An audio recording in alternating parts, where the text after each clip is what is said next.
Hi hello welcome to Suman TV. నేను మీ anchor మెగితేష్. And ఇప్పుడు మనకి వరల్డ్లో జరుగుతున్న కాంటెంపరీ ఈవెంట్స్ అన్నిటి గురించి మనతో ముచ్చరించడానికి మన సుమన్ టీవీ స్టూడియోలో ఉన్నారు retired wing commander Shyam Prasad గారు. సో ఆయనతో మాట్లాడదాం. Hi sir, welcome to Suman TV. Women reservation bill, దాని గురించి మీరు అ ఫ్యూ వర్డ్స్. మహిళా రిజర్వేషన్ చట్టసభల్లో 33% పెట్టడం అనేది చాలా గొప్ప విషయం, చారిత్రాత్మక నిర్ణయం. దీన్ని నా పర్సనల్ ఎగ్జాంపుల్తో షేర్ చేస్తాను, మీరేం అనుకోనంటే. నేను భారతీయ వాయుసేనలో చేరినప్పుడు 1990 సంవత్సరంలో, అదే సంవత్సరంలో మహిళా అధికారులు భారత వాయుసేనలో మొదటిసారి వచ్చారు. నేను ఎయిర్ ఫోర్స్ వదిలి వచ్చే సమయంలో 2018లో నేను వచ్చాను. 2016లో మొట్టమొదటి యుద్ధ విమానాల పైలట్గా మహిళా అధికారులు వచ్చారు. So I'm very happy. 2 ఈవెంట్స్కి నేను ప్రత్యక్ష సాక్షిని. ఒక మహిళా అధికారులుగా వాళ్ళు ఎంత కేపబుల్లో నాకు ప్రత్యక్షంగా తెలుసు. ఒక మగవాడిగా చెప్తున్నాను నేను. నాకు చాలామంది సీనియర్ మహిళా అధికారులు ఉండేవాళ్ళు, వాళ్ళ దగ్గర నుంచి ఎంతో నేర్చుకున్నాను. మీరు ఊహించండి, 33% చట్టసభల్లో మనకు ఎమ్మెల్యేగా ఎంపీగా వస్తే స్కై ఈజ్ ద లిమిట్. నభస్పర్శ దీప్తం అంటాం మేము, touch the sky with glory అని. మహిళా చట్టసభల్లో మహిళల ప్రాతినిధ్యం 33% వస్తే రేపు 2029 సంవత్సరం నుంచి మొదలు పెట్టాలి అని ఈ చట్ట సవరణ చేస్తున్నారు. చట్ట సవరణ ఎందుకు చేస్తున్నారు అంటే, దేశంలో ఉన్న ప్రజాభిప్రాయాన్ని బట్టి అందరూ ఒక్క కంఠంతో చెప్పారు ముందుగానే చేస్తే అవుతుంది అని. కానీ ఇది ముందుగా చేయడం కాదు, చాలా లేట్ అయ్యాం. ఇప్పటికే ఎప్పటి నుంచో పార్లమెంట్లో నలిగిన చట్టం ఇది. కొన్ని రకాల ప్రొఫెషన్స్లో ఆడ మగ అనే భేదాలు ఉండవు. యూనిఫామ్ వేశారు అంటే ఎవ్రీవన్ ఈజ్ ఈక్వల్ అని చెప్పి, ఇక్కడ వాళ్ళకి ఆ రిజర్వేషన్ ఎందుకు అవసరం అంటారు? భారతదేశం ప్రపంచంలో ఒకే ఒక్క దేశం యూనివర్సల్ ఫ్రాంచైజ్ అనేది, అంటే మహిళలకి పురుషులకి ఓటు హక్కు మనం మొట్టమొదటిసారి కల్పించాం. చాలా పెద్ద పెద్ద దేశాలు నాగరికతలో మనకన్నా ముందున్న దేశాలు కూడా ఇవ్వలేదు. మన పురాణ ఇతిహాసాలు చూస్తే కానీ, మన సాంస్కృతిక వైభవాన్ని చూస్తే కానీ మహిళలు ఎప్పుడు పెద్దపీటలోనే ఉన్నారు. మన దేవతలందరూ, దేవీలందరూ మహిళలే.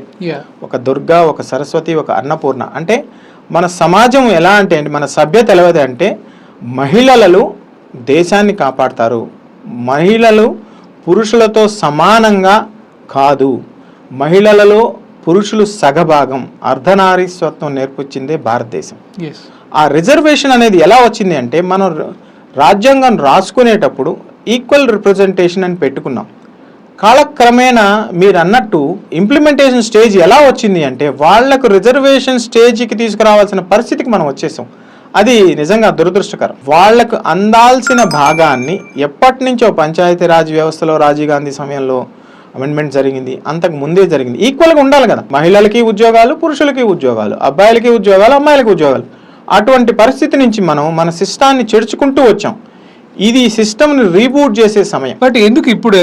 మీరు అన్నారు రాజీవ్ గాంధీ గారి హయాం నుంచే ఇది అనుకుంటూ ఉన్నారు అని, కానీ ఇప్పుడే ఈ 2026లోనే చేయాల్సిన ఆవశ్యకత ఎందుకు వచ్చిందంటారు? ఎందుకంటే ఇప్పుడు ప్రభుత్వం, కేంద్ర ప్రభుత్వం కానీ రాష్ట్ర ప్రభుత్వాలు కానీ ఒక నిర్ణయానికి వచ్చాయి. ఓహో, ఇప్పటికే చాలా లేట్ అయిపోయింది, మనం 2047లో వికసిత్ భారత్గా అవతరించాలి అంటే, మనం ఒకప్పుడు ఎంత పొజిషన్లో ఉన్నాం? 10th, 11th, 15th పొజిషన్లో ఉన్నాం.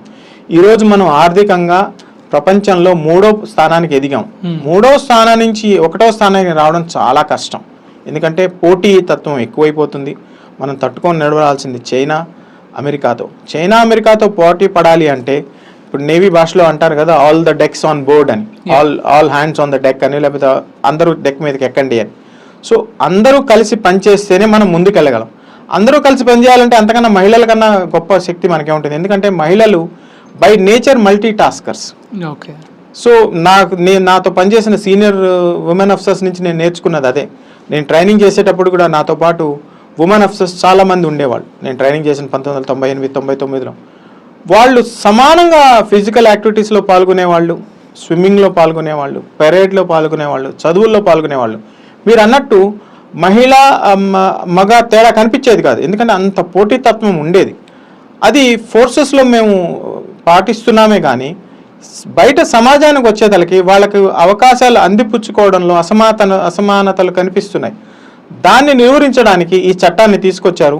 ఇప్పటికే చాలా డిలే అయిందని చెప్పి రేపు ప్రత్యేక సమావేశాన్ని పెట్టి 16, 17, 18 తారీఖులో దీని మీద విస్తృతమైన చర్చ జరగబోతోంది. 2029 నుంచే దీన్ని ఇంప్లిమెంట్ చేయాలి అని అన్నారు. మన నెల్లూరుకు కూడా 1-2 మహిళా ఎమ్మెల్యేలు వస్తే చాలా సంతోషంగా ఉంటుంది. 2029 నుంచి ఇది కార్యరూపం దాల్చని ఉంది అని. యాక్చువల్లీ 2034 అనుకున్నారు, బట్ కొద్దిగా అడ్వాన్స్ అయింది. ఎందువల్ల అంటారు? ఎందుకంటే ఇప్పటికే చాలా లేట్ అయిపోయింది. 2034కి ఆల్రెడీ 2023లో చట్టం చేసేశారు. మధ్యలో డీలిమిటేషన్ అన్నాం, జనగణన అనుకున్నాం. ఇలా అనుకుంటూ పోతే లేట్ జరిగిపోతుంటుంది. మీరేం అనుకోనంటే ఒక మాట చెప్తాను. పార్లమెంట్లో చర్చ జరిగేటప్పుడు ఒకానొక పెద్ద నాయకుడు వీళ్ళకేంది ఛాన్స్ ఇచ్చేది పర్కటి అన్నాడు ఆయన. పర్కటి అంటే బాబ్డ్ హెయిర్ ఆడవాళ్ళని చులకనగా పర్కటి అనేవాళ్ళు అప్పట్లో. పర్కటి అనేసి పేపర్లో చించేసి ఆ రోజు పాస్ కాకుండా చేశారు. చాలా లేట్ అయింది అప్పటికే. ఆ లేట్ని పూర్తి చేసుకోవడానికి తొందర పెడుతున్నారని నేను అనుకుంటున్నాను. ఇది ఆన్ గ్రౌండ్ నిజంగా జరుగుతోంది అని చెప్పి గట్టిగా విశ్వసించవచ్చా? ఒక మాజీ సైనికుడిగా నేను నిజాలే మాట్లాడగలను. రాజకీయాలు నాకు సంబంధించిన టాపిక్ కాదు. ప్రభుత్వం ఏం తయారు చేస్తుందంటే చట్టాన్ని తయారు చేస్తుంది. మన దగ్గరికి వచ్చేతలకి చట్టం ఇంప్లిమెంటేషన్ అనేది పెద్ద సమస్య అయిపోయింది మన దేశంలో. మీరు ఇందాక ఒక మాట అన్నారు, మన ఎస్పీ గారు మహిళ, మన డిఎస్పీ గారు మహిళ. వారు చూడండి, వాళ్ళ చేసే పనితనంలో నేను ఎవరిని పోల్చడం లేదు, మహిళలు మగవాళ్ళని పోల్చడం లేదు.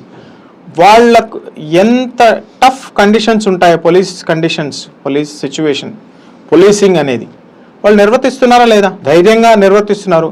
మీరు అదే ఊహించండి, చట్టాలు ఏర్పరిచే సమయంలో చట్ట సభల్లో గన మహిళల ప్రాతినిధ్యం వస్తే వాళ్ళ అవగాహన పెరిగి అంత మంచిగా చట్టాలు రూపొందుతాయి.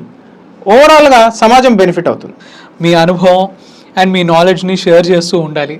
అండ్ ఈసారికి ఇప్పటికీ అయితే మాత్రం thank you so much sir from Suman TV Nellore.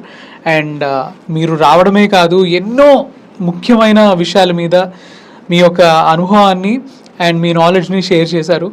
మరోసారి మా ప్రేక్షకులందరూ తరపు నుంచి నేను Suman TV Nellore anchor Meghatej, thank you sir. Thank you so much. Pleasure is all mine. జై హింద్.